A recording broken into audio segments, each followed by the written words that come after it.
So hello everyone, and welcome back to the channel. In today's video, we're going to be attempting to earn the platinum for Red Dead Redemption. Well, let me have a roll and a song on the board, I'll cut it.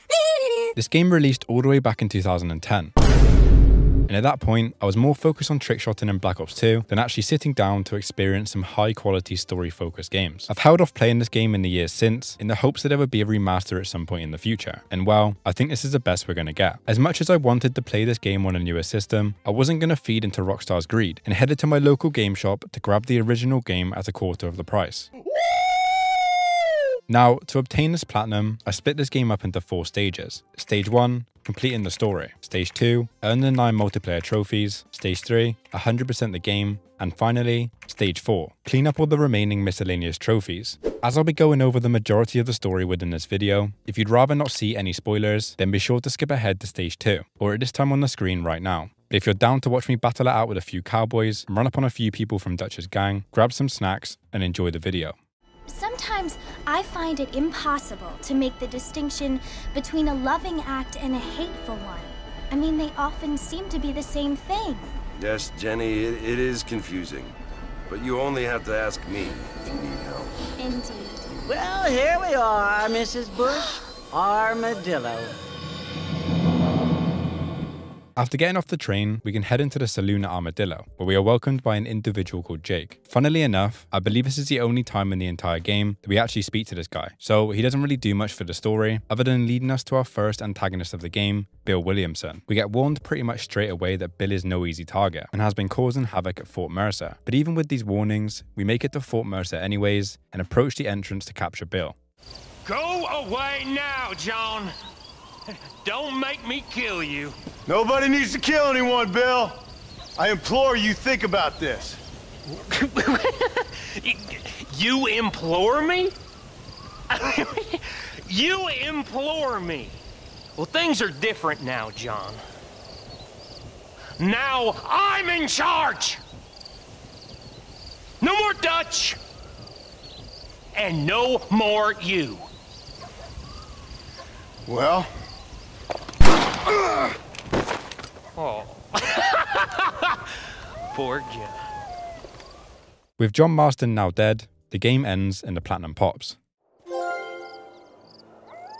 What actually happens is we get found by a woman called Bonnie McFarlane and are taken back to the McFarlane ranch, where we not only pop the first trophy of the game, but also survive the gunshot wound after seemingly being on the brink of death, and are given a house to live out our remaining days for free. To repay Bonnie, we do a few tasks like eliminating some coyotes, herding some cows, and even racing her in a horse race, all of which seem to be a great introduction into the world of Red Dead Redemption. These first interactions with Bonnie were going great, until John decides to let her know that he's happily married with kids, breaking all hopes I had for them getting together. This really didn't stop Bonnie from trying though, as we are quickly dragged into meeting her dad for the first time. He talks on for ages about a bunch of unrelated dad stuff before inviting us out to catch a few wild horses. This was going pretty well until one of the horses strayed from the group and left me no other option but to chase it down. After struggling to tame it, which, by the way, takes way too long as you need to keep pushing the stick left and right, Bonnie tries her luck once again, this time telling John he can keep the horse for himself, giving us our first horse of the game. This is important because there's a trophy called Spirit of Victory that requires you to keep the same horse for 20 missions. So, this Kentucky Saddler would be my one and only horse up until that trophy popped. Eventually, we meet up with the Marshal of Armadillo, and after asking him about Bill Williamson's whereabouts, he diverts the conversation into us helping him, for pretty much no benefits. This was a very common occurrence throughout this game, as most characters would only give up useful information once 4 or 5 missions had been completed. So, we had to prove our shooting abilities on this gang, and then clear out an entire hideout of enemies before meeting up with someone called Wes Dickens, who would be of vital use a bit later on. We do eventually get a bit closer to finding Bill though, as we end up eliminating most of his gang, and capture his closest ally to gain a bit of information.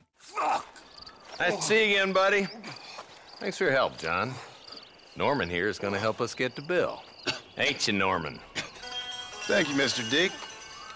Mighty kind. This then leads to the McFarlane Ranch being burnt down in retaliation, and then jumps to an entirely new level as Bonnie is captured and then hung because we captured one of Bill's men. Even though John seemingly has little feelings towards Bonnie, we still go out of our way to help her escape death, just as she did for us. Thank you! What the hell took you so long, you stupid man? Well, you weren't exactly helping me.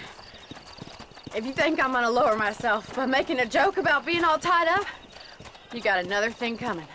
Before wrapping up this first section of the game, there are two more people we need to meet, Seth and Irish. Seth is a gravedigger, obsessed with finding some treasure that was rightfully his a few years ago. He digs up a few graves in order to receive a treasure map stolen by his old friend, and then we go on a few missions to help him retrieve his treasure, before recruiting him to join our attack on Fort Mercer in order to capture Bill. Irish, on the other hand, is a very unpredictable character. We start off by saving him from a sticky situation, and in return, we are promised a mountable machine gun for the attack. This ends up spreading over multiple missions, as Irish clearly has a drinking problem, but after enough running around, we do eventually get the weapon and also enough ammunition to last us at least a few hundred enemies. The final thing to do in preparation for the attack is to win a few races with West Dickens to earn some money. I'm not sure whether it's really explained why we actually need this money in the first place, but I can only assume it's to cover the cost of his cart upgrade that you'll see very soon.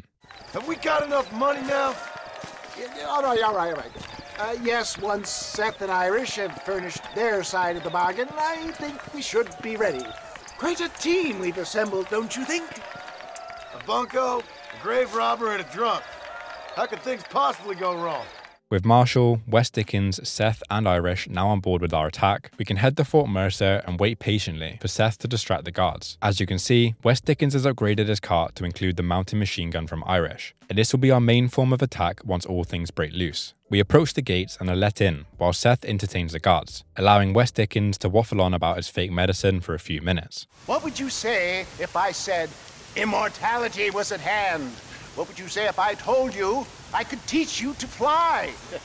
What would you say if I told you I could turn a man into a beautiful woman? Impossible, yes, once, but no more. Gentlemen, I bring you wisdom from the East. Once he's intrigued enough of them over to see his medicine, we can pop out the cart and go guns blazing, eliminating every single one of Williamson's men with an extremely thought out and unfair advantage. However, once capturing the last survivor of the attack, he says this. Marston, Mr. Marston, we got a live one. He says, Bill's already run off to Mexico yesterday morning. You'll never get him. Javier Escuela. He's gone to see Javier Escuela. That should make things interesting. Where in Mexico? How should I know? Oh! Where in Mexico, you little shit? Someplace near Chuparosa. I think he said. Chupa-feckin' Well, I'll take you there, John. I'm real popular down there. You just meet me at the ferry. I've got lots of friends down south. I'll see you at the ferry, Irish. And just get me things. Accepting the offer from Irish was a great idea, until it wasn't. It turns out that he isn't popular for the right reasons, and we end up getting swarmed while crossing the river over to Mexico. After beating the majority of his enemies, we beach up on Mexican soil and are left to our own accord, starting the second section of the game. In this section, there are two people we are trying to hunt down. We are still looking for Bill Williamson, but we are now looking for Javier Escuela, who is allegedly in Mexico too. We start off by meeting an individual called Landon Ricketts, who was apparently a legend years ago, but now resides in the town of Chiparosa. We get taught how to use Deadeye, which is a great gameplay feature that I should have figured out how to use prior, before being informed that this random guy's sister is being held hostage at a camp, and we have to go and save her. John didn't seem too pleased with this, as, yet again, we were just being roped into tasks with no reward. We had no choice in the matter and just decided to go anyways. It was at this point that I started to get a bit worried about the trophy Spur to Victory. We were currently 26 missions into the game, and still, this trophy had not popped for keeping the same horse for 20 missions. I did a bit of digging on some old forums and found that this trophy can be pretty buggy at times, leading to the trophy to reset every time you hitch your horse to a post, even if it's with the same horse. This really worried me to say the least, as I had been constantly hitching my horse the entire time, without knowing this could possibly break the trophy. I decided to carry on anyway though, as there were still 20 missions left in the game, meaning this trophy was still obtainable from this point on. We arrived at the camp and took out a few enemies to save a woman called Louisa from the cell. This is someone who actually plays a pretty big part in the story a bit later on, but for now, the main focus was to get her out alive. And after escaping, surprisingly enough, the Spur to Victory trophy ended up unlocking. The next mission is also when we can unlock another trophy called High Roller for winning 2,000 chips in a single hand. This is made super easy because the AI will automatically fold as soon as you bid too much. So I let the pot build up to 1,000 chips on its own, and then bet all my chips in one go to make everyone but one AI fold. This luckily resulted in a win anyways because I had the better hand, and the trophy unlocked pretty soon after. I set out in search of Bill Williamson once more to find ourselves in an encounter with the captain of the Mexican army called Vicente de Santa, or Vincent de Santa, I'm not too sure. At first, he pulls out his weapon before stating it was a practical joke and that it will help us find both Williamson and Escuela if we help him first. So we take out a few men and stop a train for the Mexican army before pressing de Santa once again for more information, to which the colonel of the Mexican army turns up and absolutely waffles his way out of giving us any information, stating that while he is searching for these men, we can help him out with another job. The job at hand was to clear out another hideout. Only this time, the Mexican army shows its true colors by eliminating the entire hideout just to steal the woman living inside. Remember, nobody takes them before Allende. We did all this just to get women for Allende? I was kind of annoyed by this outcome, so for the next mission, I headed over to Luisa in order to save her soon-to-be husband from being killed. After clearing out all the enemies and rescuing Abraham, he states that he'll be able to find both men we are looking for, and with that, the two are left to continue their relationship unharmed. There was another mission pretty soon after this one that yet again had us doing random tasks for the Mexican army, but this time, John seemed to have had enough, demanding to know the whereabouts of the men we are after. This then results in De Santa telling us that he has finally found both Williamson and Escuela, which at the time seemed like great news.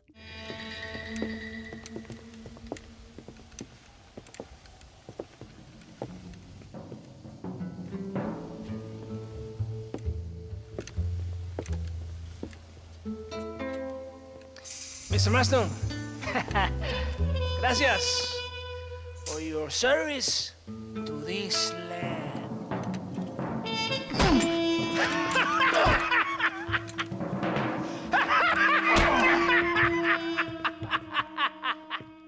So while it turns out the Mexican army was just straight up using us for free labor, it opened the opportunity for John to join the opposite side of the Mexican War and support the rebels overthrowing the army. Abraham comes to our rescue, saving us from De Santa, and after wiping out the remainder of the soldiers, invites us to join the rebels doing exactly that, overthrowing the army. We quickly get wind of De Santa's last location and head up with Luisa to finish him off once and for all. Before we can do that though, we capture him with the lasso to gain valuable information on Escuela's whereabouts. Where is Javier Escuela? Wait. Okay, all right. Shit. All right. Casa Madrugada.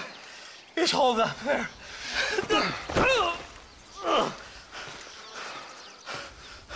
Oh, hurry up and kill me. Upon arriving to the place De Santa told us with his last few words, it turns out he yet again couldn't keep himself from lying, and Escuela was nowhere to be seen. With no one else to give us any information, we turn back to Abraham, where it turns out that he never even loved Luisa in the first place. Luisa, the girl from Campo Murata? A gentleman never tells, but she was a most wonderful...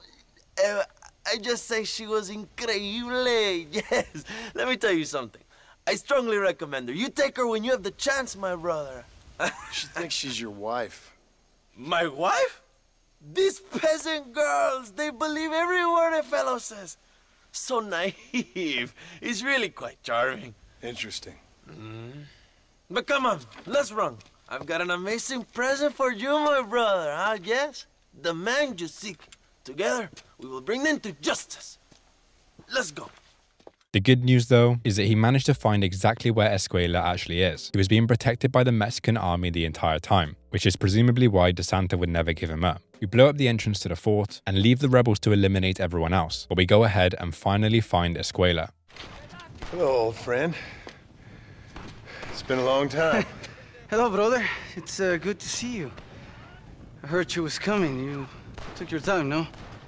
Come on, you're not gonna shoot your own brother, are you? We was family. Yeah, we were. Then you and Dutch went crazy and family didn't mean so much. So now you do the government's work. And what do? You just work for a different government. I can give you a bill. In Dutch. Dutch is in Colombia. I can take you straight to him. You left me to die? Whoa. To save your own skin, and now you expect me to care about you? You got it all wrong, brother. I've always loved you. Even now. Now, in this situation, you are given two options. You can either shoot him down from the horse and capture his corpse, or capture him alive using a lasso. And I thought it would be fitting to end this chapter off by capturing him alive, making him suffer for all the hard work we went through to capture him. Eventually, handing over Escuela to two individuals called Edgar and Archer. Now, to save time story-wise, and for this to all make sense now instead of a bit later, these two guys are responsible for this entire thing. They captured John's family and are holding them hostage until we are able to give them what they want, which in this case is Escuela and Williamson. Oh, your wife sends her regards. Come on! Welcome to Mexico! My brothers and I are just discussing the future of our country. Okay, let this man go. And who are you, gringo? I'm no one. But unless you want this town to tear you and your boys to shreds, I suggest you let him go. And you think you could tell me what to do, friend? Oh, you should listen to him, friend.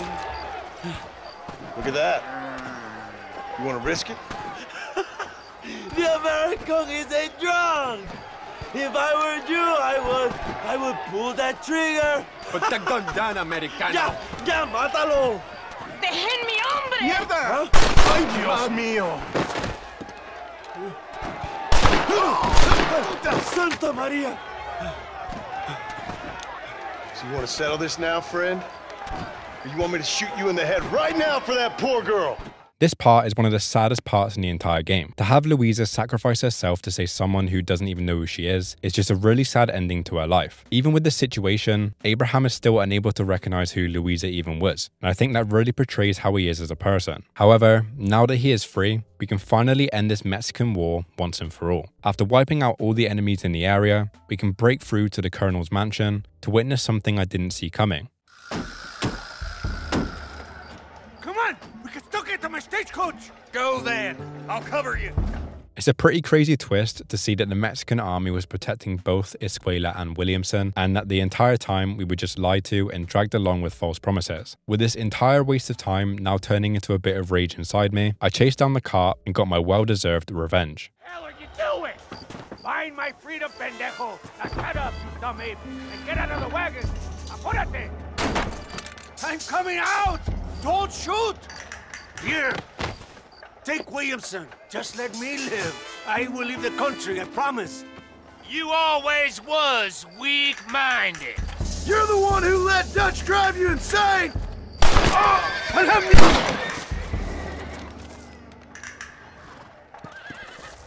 Allende is dead! Mexico is mine! My people are free. And it is all thanks to you, John. And to the people who laid down their lives. People like Louisa. Oh, yes. She was very brave, and she will be missed. Who was she again? Your peasant girl wife-to-be? Oh, yes, of course. She will have a day named after her. Laura's Day. Louisa. What? Oh, yes, I know Laura as well. Magnificent girl. Like riding a pampas bull it was, amigo. You never saw anything like it. Well, I must say, I'll miss you, John Marston. I doubt you'll even remember me, Abraham, but it's been an experience. Good luck with the revolution. If you win power, remember why you wanted it. Well, travel safely, amigo. Stop that! Now that both Williamson and Escuela were captured, we can head back to Blackwater to return to the government guys from earlier, in hopes of seeing our family once again. Of course, that would not be so easily done. Because they still have his family, it was pretty easy for them to negotiate a new deal, and before I knew it, we were sent off in order to find Dutch, the leader of the group that everyone was a part of from Red Dead 2. This section of the game really wasn't that long, and what surprised me the most was that we encountered Dutch pretty early on and learned that he is not to be tested with.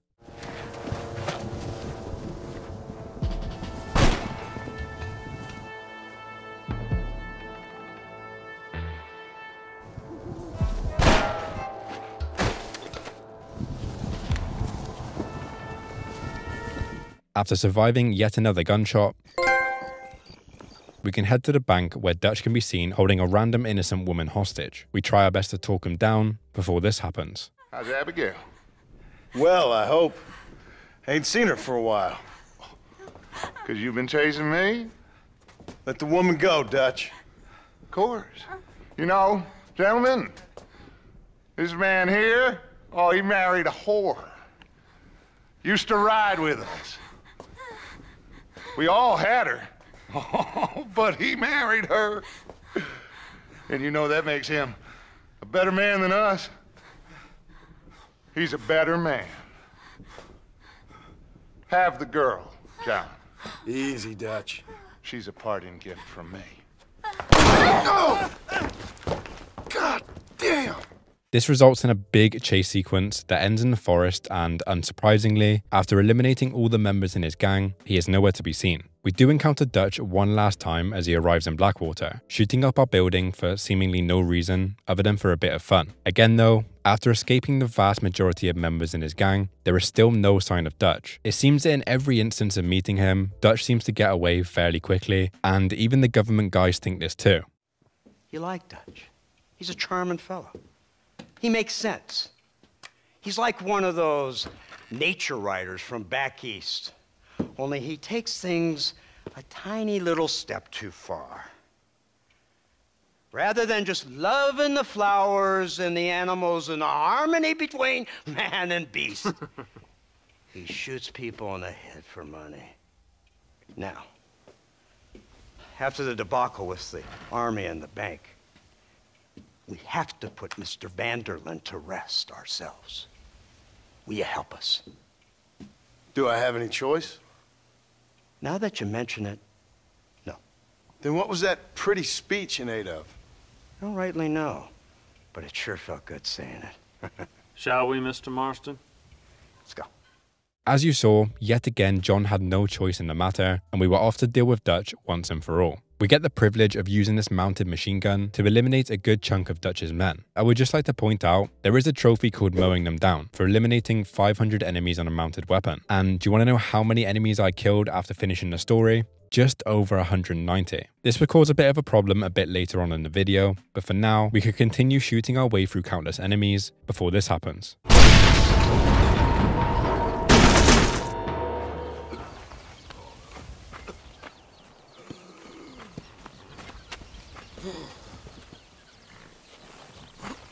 This results in the only other option being to use our horse, and after reaching Dutch's gang, we can fight through the largest amount of enemies so far, using both mounted weapons and our trusty rifle too. About 5 minutes into this fight, Dutch comes out and hops on a mounted machine gun, leaving us severely outmatched. To combat this, we can go ahead and shoot these lanterns above him, setting the entire top half of the base on fire. This results in a pretty cool chase sequence that goes on for a few minutes, leading to, in my opinion, the most anticlimactic event of the entire game.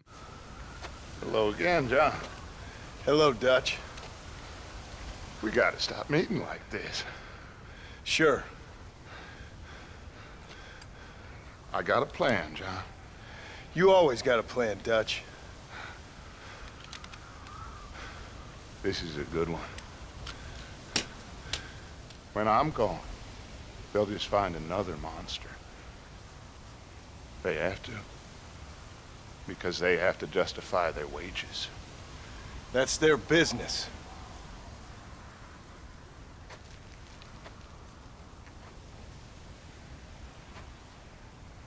Our time has passed, John.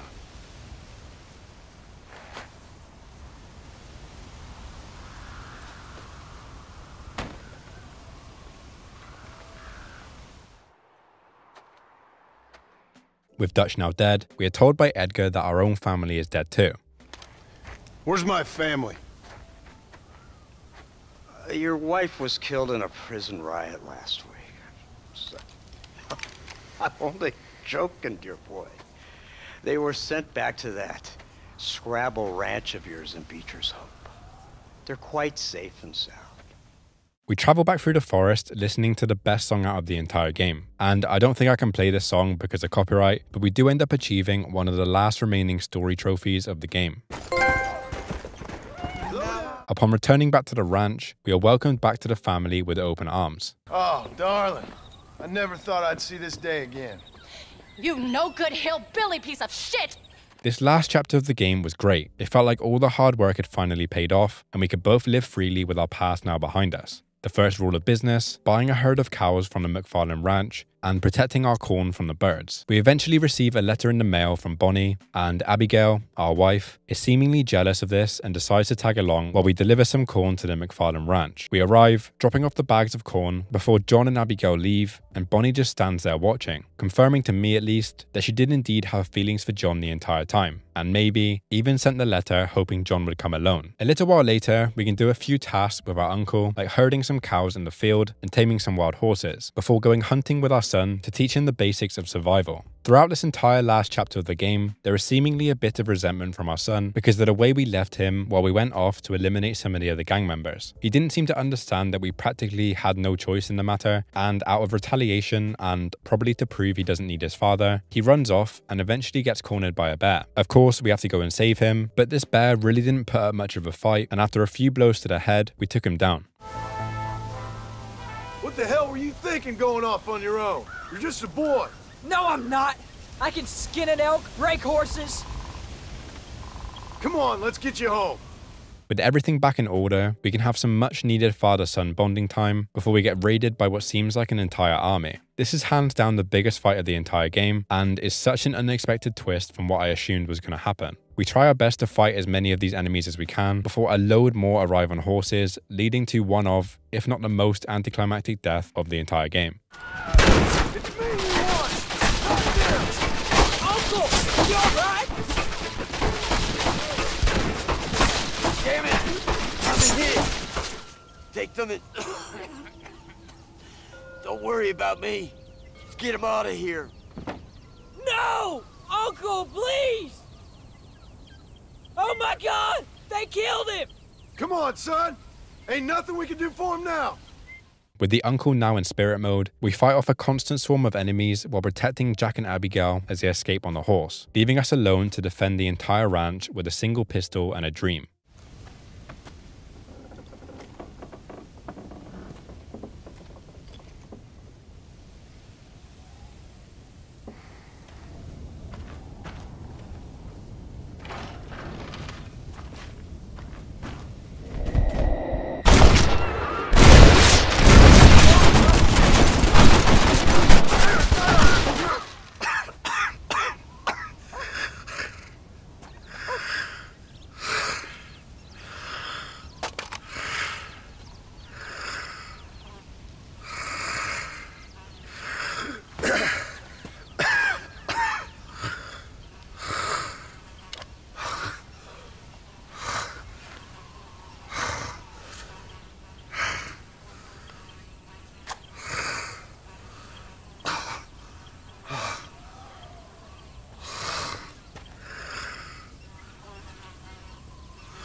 Jack and Abigail go racing back to the scene, but very clearly, it was too late.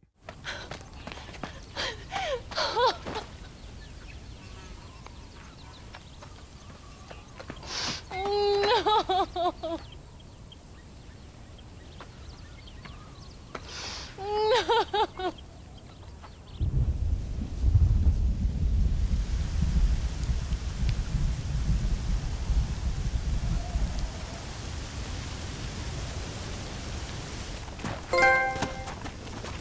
Before we move over to stage 2, there was one more mission to complete in order to wrap the story up once and for all. Now that John Marston is dead, we take on the role of his son, Jack, a few years later. This is who we play as in the post-game, and to be honest, not much really changes as most characters address you as Marston anyways. I felt a bit empty after the story's conclusion, and the game really didn't do much to guide me onto the final part of the story. Instead, just chucking me in like I hadn't just witnessed the character I've grown to love over the last 12 hours die right in front of me. The last mission of the story was classed as a stranger mission. These are more or less side missions with random strangers from all over the Red Dead Redemption world. Even though it's a side mission, many people, including myself, class this as a true ending of Red Dead Redemption 1. And I'm surprised they didn't make this a primary mission in the game, rather than a random circle on the map hidden in Blackwater. Either way, once approaching the mission, we meet a guy who explains that Edgar Ross, the guy who ordered the attack on John, is happily retired. Having earned a few gold medals for his service to the government, he is now chilling in a lake house with his wife. This is all the information we need, and after seeking out his wife, we can speak to her and find out exactly where he is. And then, after traveling across the entire map to find him, we can put an end to the Red Dead Redemption story once and for all. My name is Jack Marston. You knew my father. I see. I remember your father. I've come for you, Ross. And you, boy, have sure shit found you. You sent him to do your dirty work. Then you shot him like a dog. And I'll shoot you like one too, you little piece of trash. Now get out of here before I kill you as well. I ain't going nowhere, old man.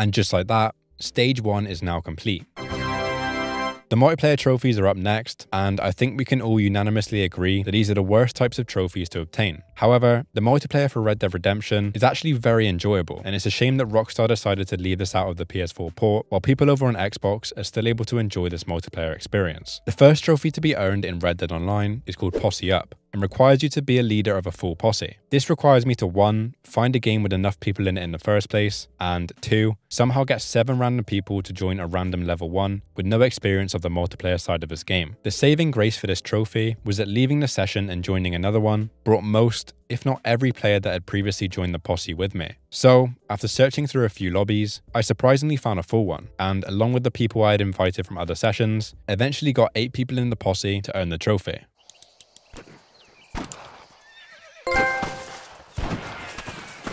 Up next was a pretty easy one called Red Dead Rockstar. This is one of those viral trophies like Skate 3's gone viral, where the trophy originates from a few players and eventually spreads to most, if not everyone that plays the game. In Red Dead's case, the trophy originated with the Rockstar employees that played the game, and over time has spread out of control so much that eliminating the first player I came across earned me the trophy.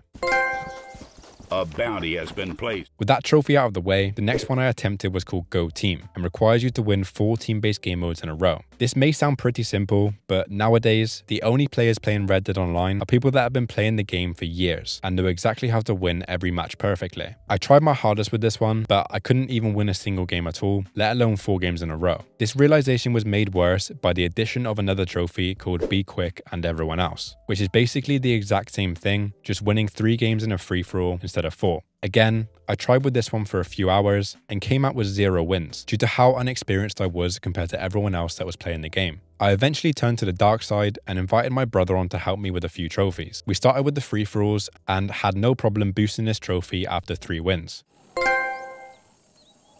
When it came to the 4 consecutive wins in a team-based game mode, there seemed to be a frequent amount of players that would continuously join the game, leaving us pretty screwed if more than one person joined because we need the majority vote to kick them out. However, I think most people were also searching for their own lobby to boost on as well, and usually left without causing any disruptions. Most Wanted was up next and requires you to gain a $1,000 bounty and then stay alive for 10 minutes. According to PSN profiles, this trophy is pretty much impossible with how the AI responds and how you can just straight up lose your bounty due to the bugginess of the servers. So, to avoid all those situations from hurting my chance at the trophy, the other alternative is to gain a $1,000 bounty and exit into the outfit fitter, where for some reason you become invincible and retain the bounty, eventually earning the trophy extremely easily. With most of the multiplayer trophies now out of the way, we could head to the hideouts for 2 trophies. The first one being called Slow of the Draw, requiring you to get 10 assists in a single hideout. And the second one being called Have Gun Will Travel for completing all hideouts in a single session. To get 10 assists for the trophy, the quickest and most efficient way is to have another player call in their horse, allowing you to shoot 2 bullets into the horse's body. This puts the horse on low health, and after the other player shoots it once more, it'll die and you get credited for the assist. This worked extremely well, and for some reason, their bodies wouldn't despawn, so after we both earned the trophies, the area looked more like a graveyard than a hideout. With the assists out the way, there are 7 hideouts to complete while we stayed in the same session. This sounds way harder than it actually is, with the most difficult one in my opinion being Gaptooth Breach, just because you need to survive while pushing this cart out of the mine and up a massive hill. There is also a PS3 exclusive hideout called Solomon's Folly, which I'm not 100% sure is required for the trophy, but we ended up completing it anyways. Once all 7 hideouts have been completed, the trophy popped and we can move on to the next one. Hit the Trail is a pretty unique and rather simple one to obtain. All you have to do is start off in Blackwater and travel to Escalera on the other side of the map within 12 hours. The catch though is that it needs to be done from 6 AM to 6 PM, and if you die, you have to restart from the beginning. Now, 12 hours sounds like a lot of time, but when you convert that into normal time, it turns out that 12 hours in-game is only 24 minutes in real life. This meant that dying more than once throughout this entire trip would most likely invalidate my run, and I'd have to wait an entire hour to attempt this one again, so I couldn't mess this up. I found a lobby with barely any people in it, just to up my chances of earning this trophy, and set off at 6 AM sharp towards Escalera. And to my surprise, we reached Escalera in 6 minutes, making it not only faster than I thought it was going to be, but probably one of the easiest trophies I had attempted this far. The final and probably most dreaded trophy of the multiplayer section is called How the West Was Won, or in other words, reach the highest rank in the game, level 50.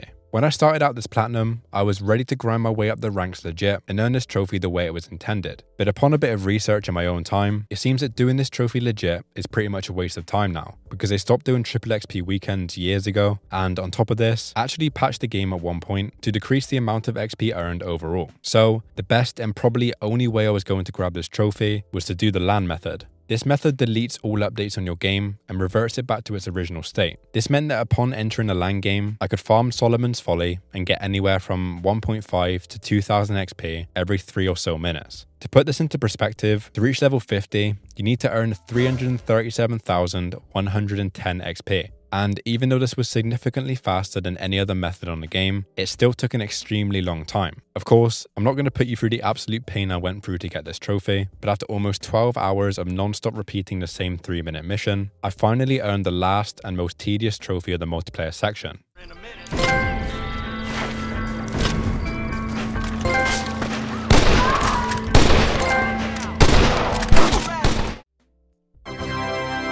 So stage 3 is to 100% the game to unlock the trophy redeemed. This is by far the longest and most draining trophy of the entire game, and took the most amount of time to earn because of how much post-game content there actually is. We have to purchase 5 rare weapons, unlock 9 outfits, complete 5 jobs, 8 gang hideouts, 20 bounties, stranger missions, and 6 minigames, purchase 13 homes, discover all 94 areas in the game, and finally, complete 4 challenges. Yeah, this trophy was going to take a while. I started off by attempting to complete the 6 minigames. These minigames are surprisingly really fun and don't feel repetitive at all. The first one I went for was called Horseshoes, and while winning this game, I decided to try my luck at hitting the ringer in the middle, eventually popping a trophy. I then destroyed 3 enemies back to back on 5-finger fillet before trying my luck at the minigame Liar's Dice. This minigame stuck out to me as probably the best one out of the 6, and the whole aim of the game is to guess how many faces of a dice are on the table at one given time. For example, if I had 2 5s in my stack, I would vote for only 2 5s to be on the table at that time. However, once the bid gets too high and you can no longer safely say what numbers are left, you have to bluff your way through and hope the AI doesn't catch you out. Otherwise you lose a dice. And the first person to lose all their die loses. After a few tries, I managed to bluff my way through this entire match, keeping all my die and popping the trophy no dice. Then, we can win a game of arm wrestling and a game of blackjack before crossing all 6 minigames off the list because we won a game of poker in the story. I decided to tackle the outfits next, and there were 7 of them to collect because I unlocked 2 during the story. I won't go through every single one because trust me, this took hours upon hours of repetitive grinding, but I will show you the US Army outfit so you can get an understanding as to how boring of a task these really were. To unlock each outfit, there are 6 pieces of scrap that have to be collected before piecing it all together to create the outfit. The scraps are earned by doing a bunch of different tasks. For example, the US Army outfit requires you to find a scrap in a specified location, win an arm wrestle at the camp, win a game of poker in Blackwater, complete an entire stranger mission, which by the way, are a whole issue on their own that I'll get to soon, complete a night watch in Blackwater, and finally, purchase the last piece of scrap from the tailor in Blackwater to unlock the outfit. I really can't stress enough how much time and effort went into collecting each and every scrap for all 9 outfits. And I think this is probably one of the more lengthier tasks of this 100% challenge. But to stop you guys from feeling the same pain I went through, here is me unlocking every outfit.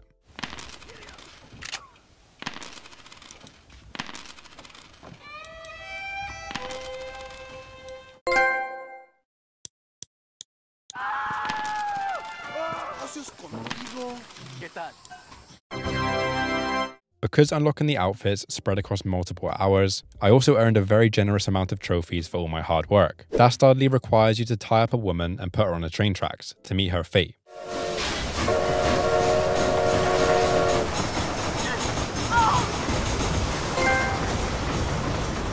I captured a bounty alive for one of the suit challenges. And then I went ahead and cleared out every hideout for a numerous amount of suits, earning me a total of 3 trophies for all the suffering I went through.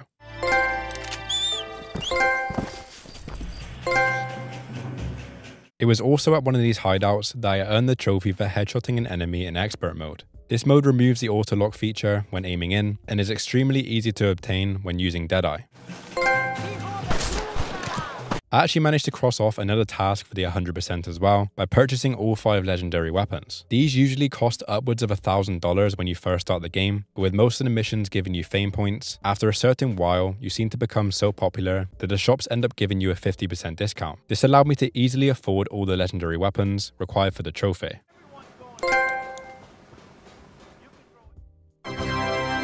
Before I could move any further into the 100% run, I decided to earn some money, to not only gain the trophy More Than Fistful for accumulating over 10k, but to also have enough money to purchase 13 houses around the map. The quickest way to earn money in my own experience is to play Liar's Dice in a specific stranger mission. This version of Liar's Dice would pay out anywhere from $600 to $800 each time and was pretty much guaranteed money because I was really good at it. Unfortunately, I completed this mission ages ago, and with no way to replay these stranger missions, my only other alternative was to gamble my life savings away at the high stakes poker in Blackwater. So I put on my best suit and headed to the table to get rich quick. And to be honest, this went surprisingly well. The entry fee was $250, but after winning all the money on the table, it was pretty easy to walk away with $1,250 instead. Repeat this a few times over, and the trophy for accumulating 10k popped way easier than I expected.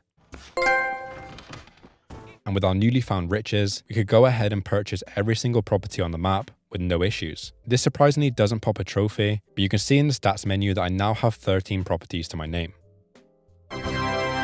These stats also let me know that I was missing one more job in order to knock the 5 jobs off the list. And in case you're wondering, the other 4 jobs have been completed when I was going for the outfits and consisted of horsebreaking and night watching. Night watching is my preferred job, as these consisted of following the sheriff's dog until it stumbled across a crime being committed, allowing us to capture the enemy for the sheriff. The job that I had left though was to do horsebreaking in Ridgewood Farm, which really wasn't too hard at all, and crossed this task off the list. The easiest task to attempt next was discovering 94 locations. There is a really simple way to achieve this, as you can purchase maps from sellers in most locations, and after redeeming every one, every location is automatically discovered, popping the trophy super easily.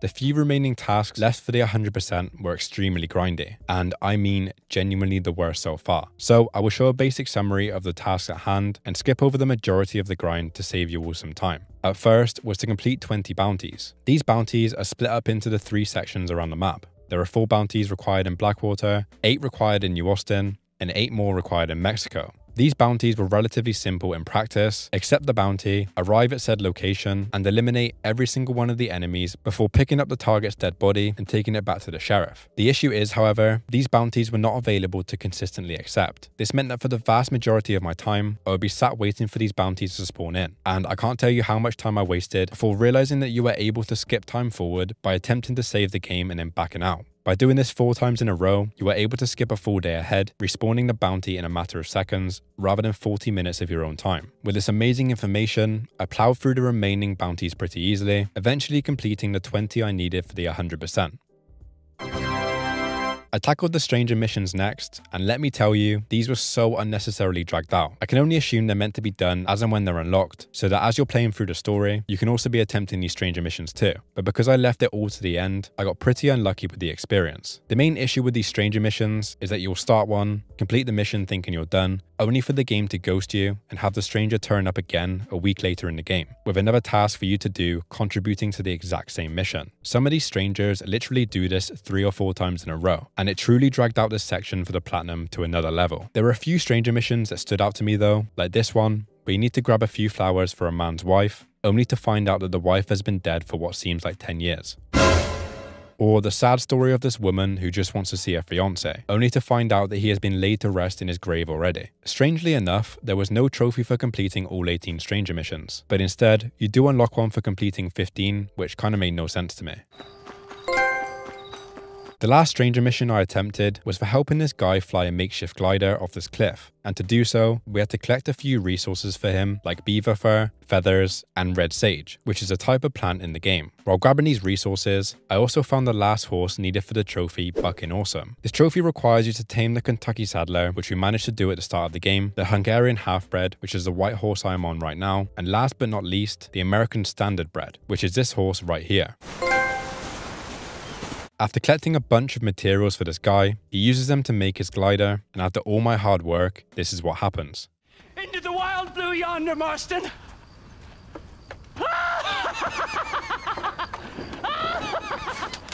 Oh dear.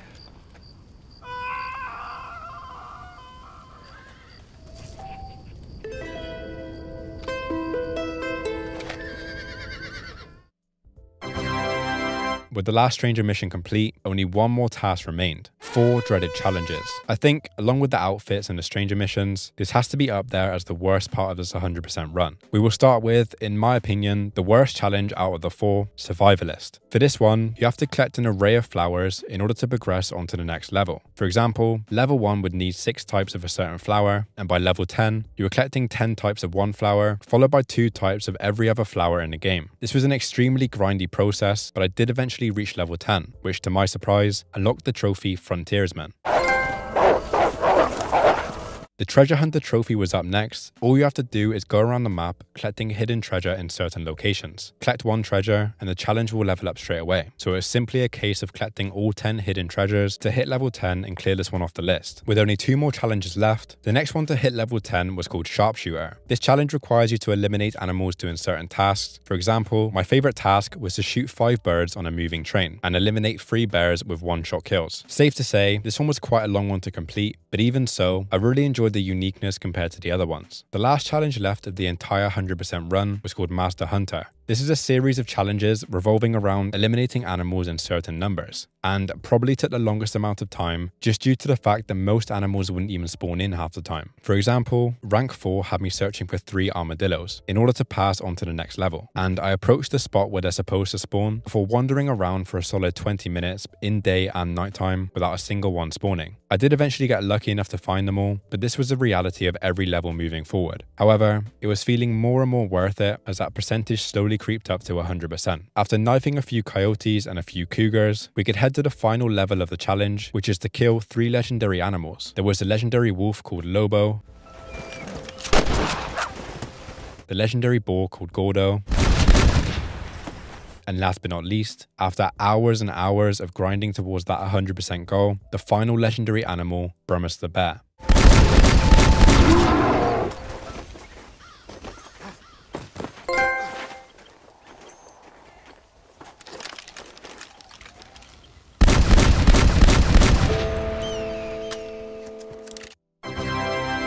With easily the most time-consuming and hardest trophy finally left in the past, there was only 10 trophies left to collect, or 11 if you include the platinum. The first order of business, reach max fame and honor for the trophy Man of Honor / Chivalry's Dead. I'd already been at max honor for a decent portion of the game, but for some reason, the fame was never able to catch up and lagged significantly behind. The easiest way to gain the fame that I was missing was to chuck on the elegant suit, making it possible to cheat in poker. Then we can purposely get caught cheating, leading to a duel in which I can shoot the gun out of the guy's hand instead of killing him, sparing his life and earning a massive bonus of 200 fame. Because this method was so easily repeated, it really didn't take that long until I was able to reach max fame.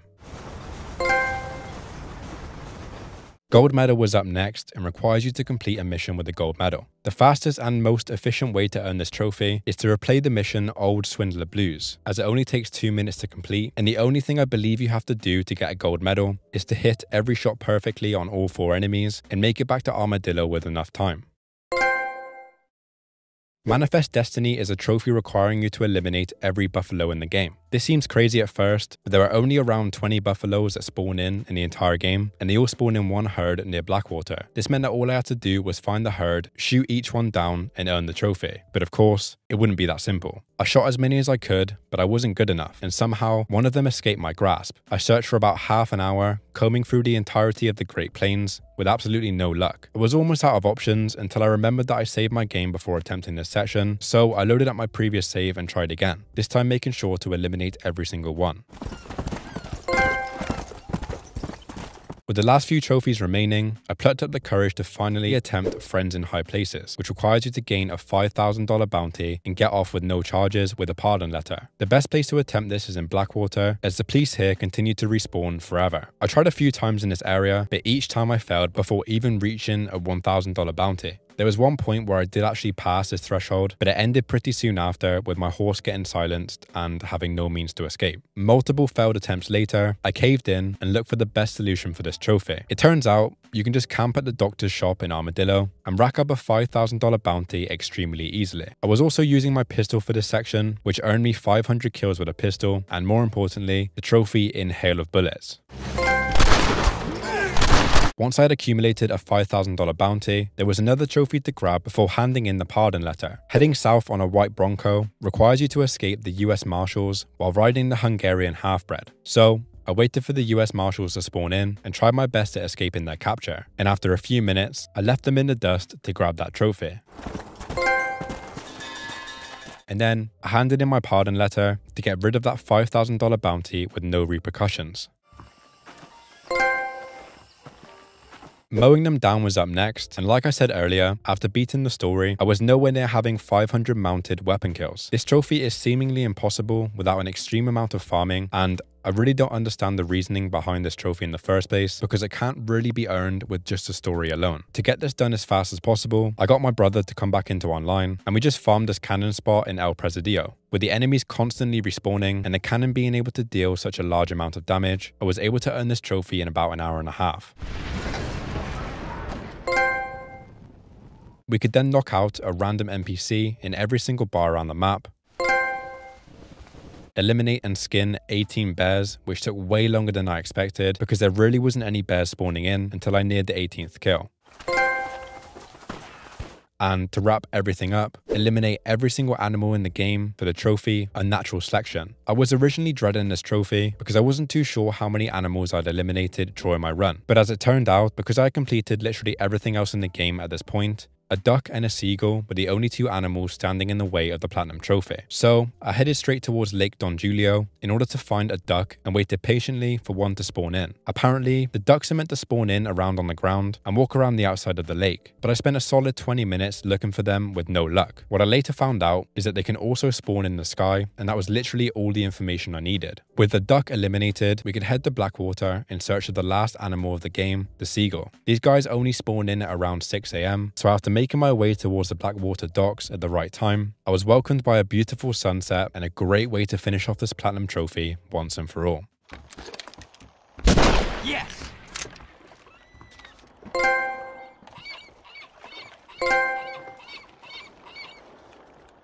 After completing this platinum all these years later, I can safely say it was worth the wait. I really enjoyed attempting this one, and even though the 100% was a really tedious grind, I think I would do it all over again if a remaster was to ever release in the future. In regards to the PS4 port, I think it'll be worth the purchase once it eventually goes on sale. This game is amazing, but to charge so much for so little change is crazy to me, and it's arguably cheaper to go ahead and purchase your own PS3 and a copy of Red Dead Redemption to play on that. With that being said, thank you everyone who has waited patiently for this video. I really do appreciate you all, and I'll be sure to see you in the next one. Bye bye!